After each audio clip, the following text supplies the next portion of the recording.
Hi everybody, it's Kim George or Kimberly George. I am Snickerdoodling LLC on Instagram and on Facebook. I'm also Kim Likes to Color with the number 2 on Instagram.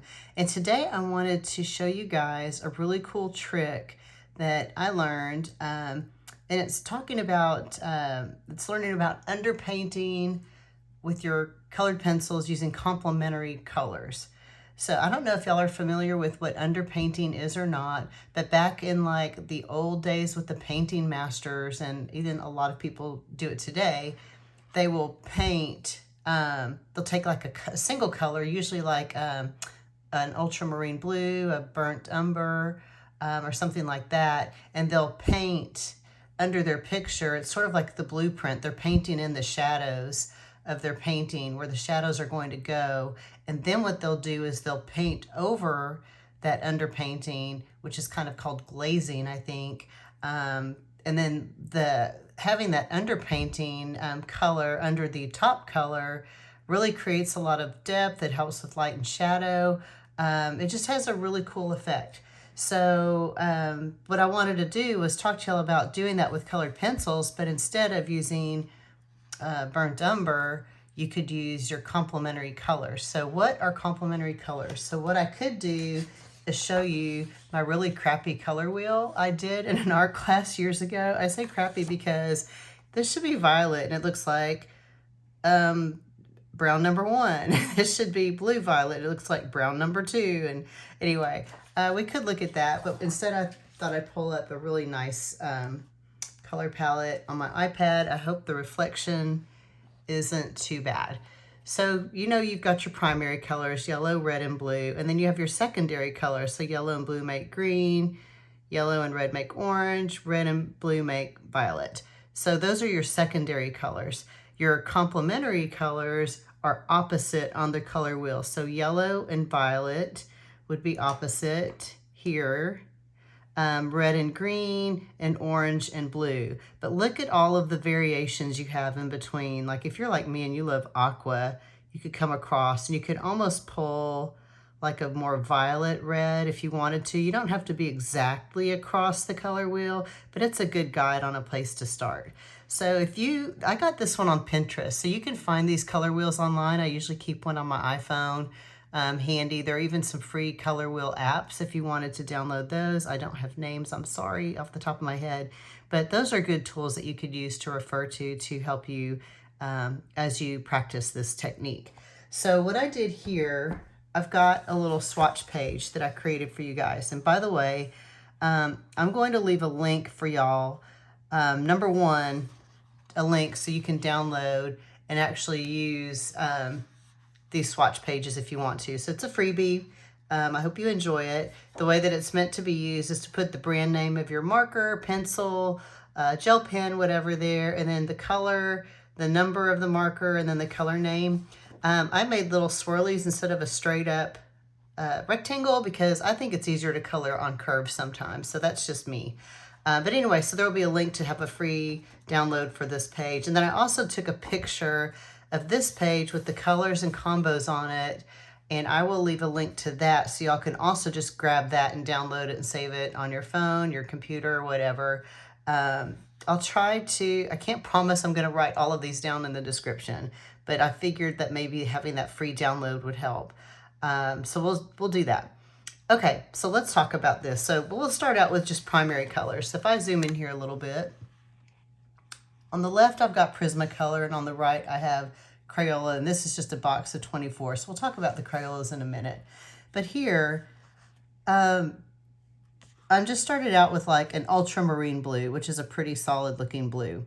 And then what I did was I took a complementary color. So remember on the color wheel, and maybe it is easier to pull this up, orange and blue right here are opposite, right? So I found an orange, which is straight up, wait for it, orange in the Prismacolor set. And what I did was I colored orange first, and then I colored the blue over the orange. So orange is the complementary, so blue is my main color. This is the main color I'm going to color with. But the orange is my complementary color. So you'll lay that down first, and then you'll color it over with the blue. So what we can do is take a look at that. And remember how I told you I like to use my little mini book for practice? So, yep, that's what we're going to do today. We're going to use this little guy here. And I'll show y'all what I'm talking about with underpainting with the orange and the blue. And hopefully this comes through okay. Now, when you put the complementary color down, you want to pay attention to the tone. So this is a light color, and the blue you can see is like a little bit darker or more intense. So you're not going to have an issue. If this were reversed and I was putting the blue down first and then the orange over it, you might want to be very light-handed with how you apply the blue. So let me show you what I'm talking about. So we're going to put down some orange here. And what you can do, this is a really cool way. Remember, I've got that video out there that I think some of y'all have seen on how to create depth and shadow in your colored pages. So this is another way to do that without using a gray pencil or a black pencil, which sometimes can be a little harsh. So if you wanted to use complementary colors, you could. So on this side, I'm going to just color straight blue, and I just had to double check to make sure that really was ultramarine and I wasn't lying to you guys. If I do lie to y'all, it's not on purpose. It's an error of omission, not commission. Okay, so there's just straight ultramarine blue, right? So now over here, I might make this just a little darker. And this is trial and error, and that's why I encourage you to just grab some of the, grab the swatch sheet template and just go to town on it. So you're going to need it to be a little darker to show through with the blue. Now what you don't want to do is you don't want to see orange through the blue, but you want to see it sort of darken and shadow that blue color. So let's color this here. And you can see, and it might be a little muddy, but not, you want it to be a little muddy-ish in that you can see like it's making a cool shadow. See how that's darker than over here, and it's got a really nice tone to it.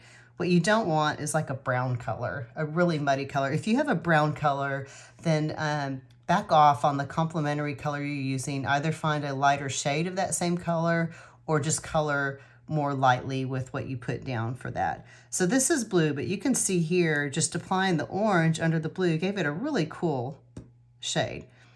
Well, and let me tell you another reason why this is cool. I'm saying cool a lot today. Isn't that cool? Okay, so a lot of people, unfortunately, hobbies get expensive, even though they're not meant to be. I don't think coloring was ever meant to be an expensive hobby, and goodness knows it certainly has become that, right? So you can have the really schmancy pencils. I am a pencil snob. I'm sorry. I'm an apologist. It's who I am. But I also have inexpensive pencils that I love just as much. If you have a box of 24 colors and you don't have all the colors you want to make all of your shadows, guess what?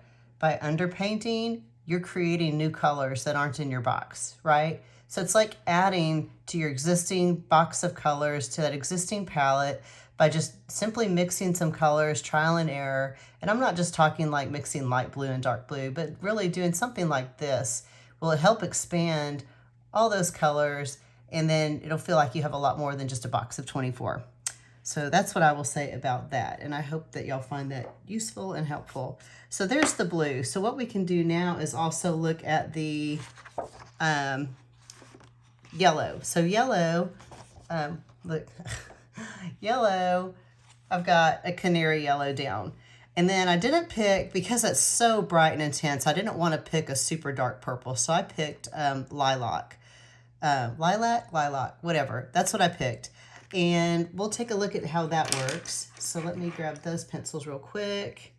And you can see I love this one. It is just a little nub.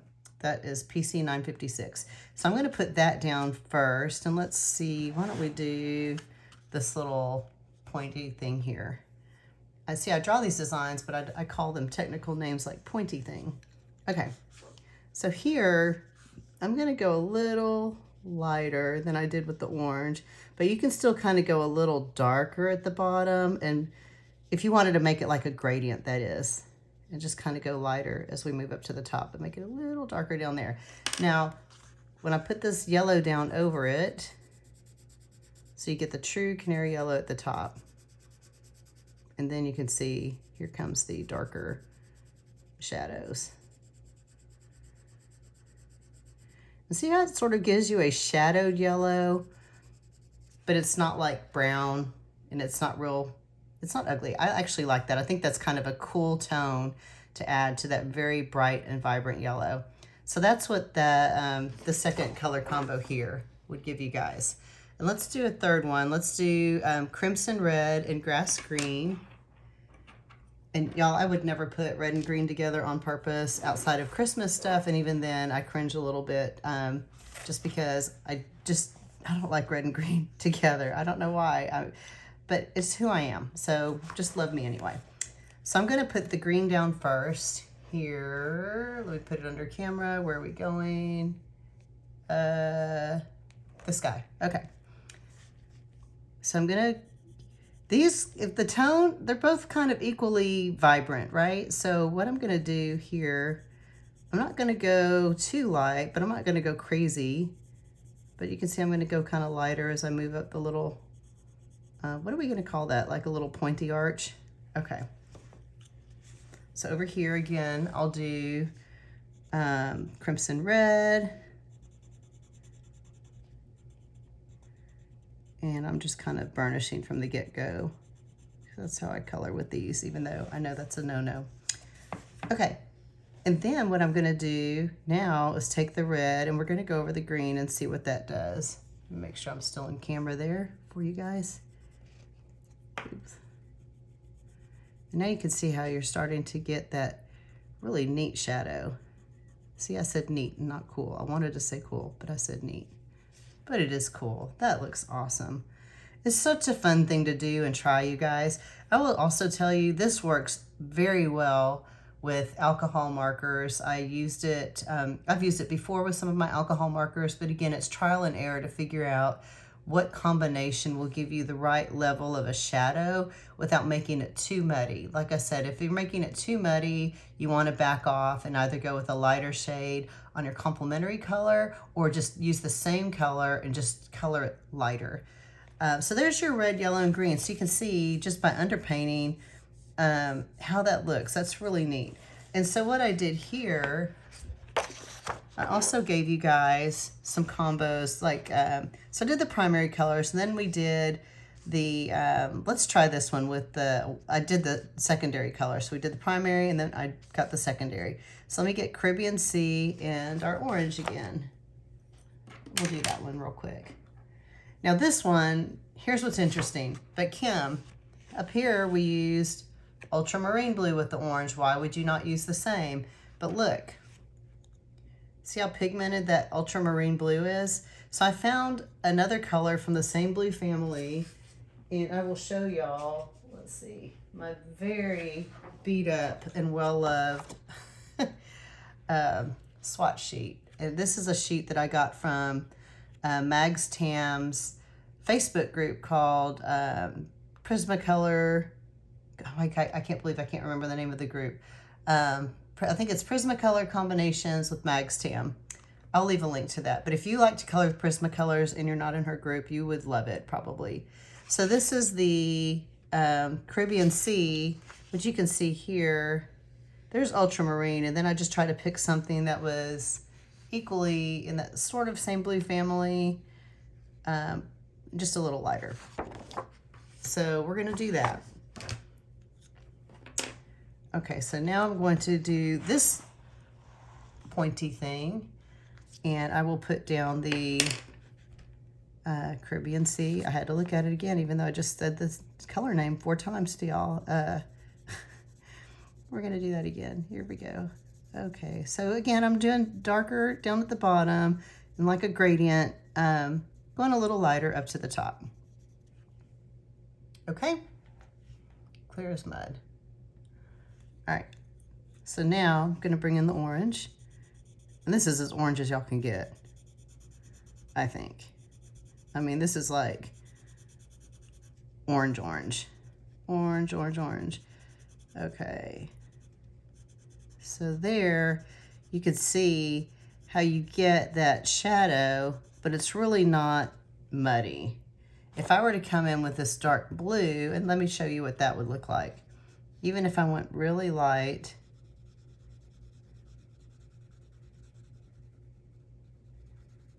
and then put the orange over it. It's really hard. See how that's just kind of muddy and dirty, and I mean, I guess if you worked with it and tried to burnish it a lot, you could make it work. It seems like it's just a darker version of this, but it's just kind of a little more difficult to work with. So that's what I was trying to explain before, was that if it gets too muddy, back off, and instead of using a color like this, you could use a lighter color like this to get that result instead. Okay, another combo I wanted to show y'all that I think is super fun. You can see here, I wrote in my notes when I first did this morning to come up with some combos for y'all. I wrote down hot pink, but really I used processed red for the combo I wanted to show you. And I don't know if you can really see here, but this being a lighter pink and the processed red being a darker pink, you get a prettier result or combo there. But that one's a little purpley because look, it's kind of like, you're kind of making purple. It's sort of red and blue, right? So your shadow is going to be a little purpley. So let me show you this one. It's processed red and peacock blue. All right. And my processed red, oh, here it is. He's really, this is a little guy. Okay. Let's do this pointy arch here. So here I'll put down the processed red. And I hope that y'all will try this. It's really, I love learning.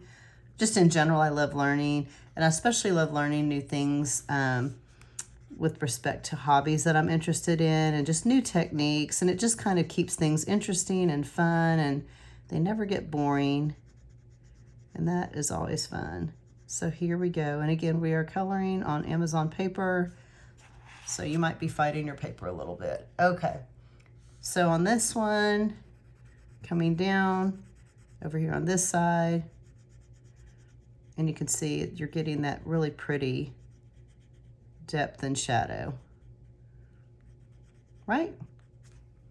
Oops. Okay, so there you go.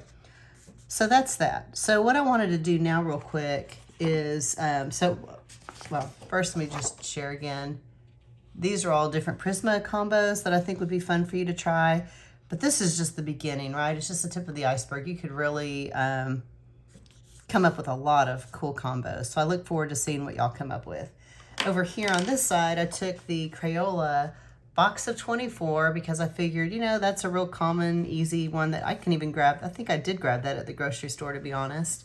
And look, you can make beautiful shadowed colors with that box of 24. And now on this one, here's a really neat example. So this one here, unlike the orange and the ultramarine blue where I couldn't use and swap the colors, I did do that with the Crayola box. So this is pink as the undertone. Let me zoom in so y'all can see that better. Pink as the undertone to the light aqua. And that isn't that gorgeous? And then I used the light aqua under the pink, but I just went very light. And look at that. Isn't that beautiful? I absolutely love that. And again, that's a color that's really hard to get. Like, could you even find a color that looks like that in a box of even 150 pencils? I'm not sure. So that's what's really neat about this, is that you get, they're like bonus colors. So again, I will put this, it's already out on Google Drive, so I'll leave the link in the description for y'all to download the picture of this page with the combos, and then also a blank page that you can print and chart, and you could use it for anything, any kind of swatching you want to do. And I'd love your feedback on if you love or hate the swatch chart. I could always adjust it and make it better. Okay, so there you have it. That is complementary colors for underpainting with colored pencils. I hope that y'all learned a lot today. I'm trying to sit here and think if I forgot anything to say, but I can't think of anything. Okay, so thank you for hanging in there this long and listening to me ramble about a lot of different things that were not on topic. And I hope that you will like, subscribe, and share. And I will see you guys next time. Thanks so much. Bye-bye.